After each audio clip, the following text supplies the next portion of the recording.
Day 5 began at our boondocking spot in Sequoia National Forest, perfectly located between Sequoia National Park and its sister park, Kings Canyon. Our first stop was Big Stump Grove. In this grove, dozens of giant sequoias were felled during the logging boom of the late 1800s.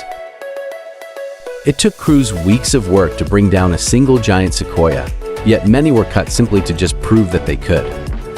These massive trees that had stood for thousands of years were cut down because people thought they could be harvested like ordinary lumber. But the brittle wood often shattered on impact and turned out to have little commercial value. The most famous tree felled in 1891 is the Mark Twain Tree. This 1,341-year-old tree was cut so a huge section of its trunk could be displayed in museums. Ironically, the difficulty of cutting and transporting these giants helped convince people they were worth protecting. Today, the fallen giants have become nature's playground. We climbed over decaying massive trunks and experienced these ancient trees from an entirely different perspective.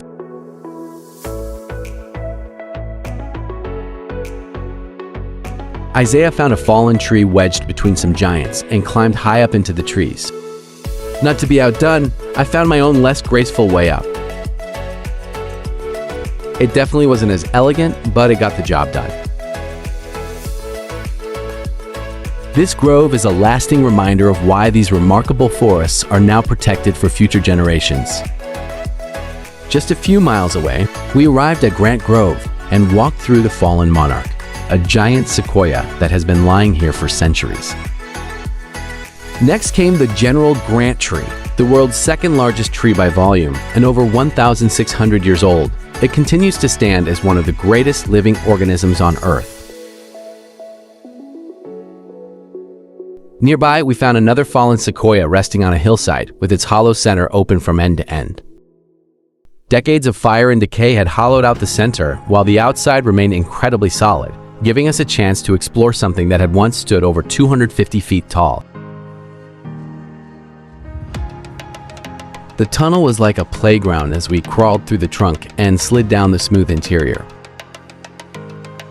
The base was so massive that it felt more like crawling through a cave than the inside of a tree.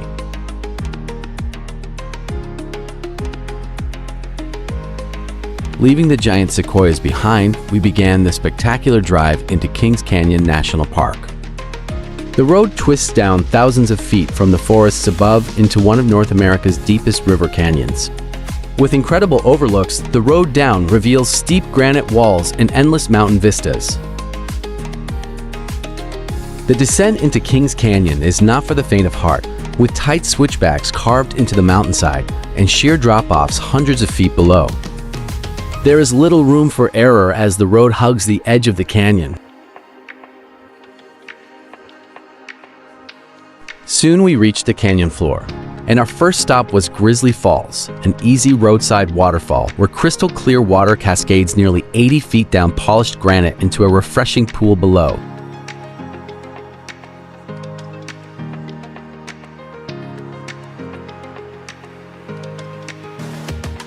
Just minutes away, we arrived at the trailhead for a short hike to Roaring River Falls. Snowmelt from the high Sierra keeps the Roaring River flowing year-round, carving its way through solid granite over thousands of years. After scrambling over some trees and across the granite boulders for a better view, we reached the powerful waterfall. The waterfall is powered by the Roaring River, which squeezes through a narrow granite chute before exploding into a crystal-clear pool below. Continuing deeper into Kings Canyon, we arrived at the Zumwalt Meadows Trail.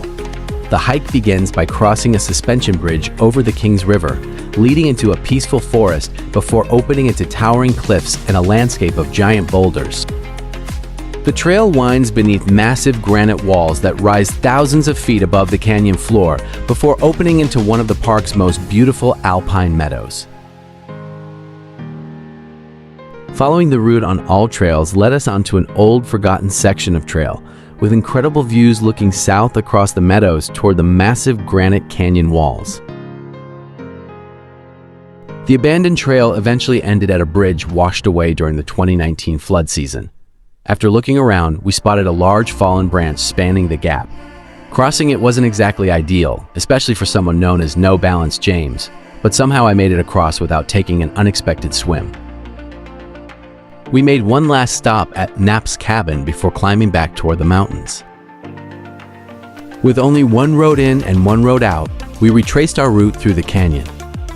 As the sun dropped lower, golden light painted the canyon walls, while long shadows stretched across the cliffs. The scenery was breathtaking, although driving with the sun in my eyes and a sheer drop just inches from the edge of the road definitely kept things exciting.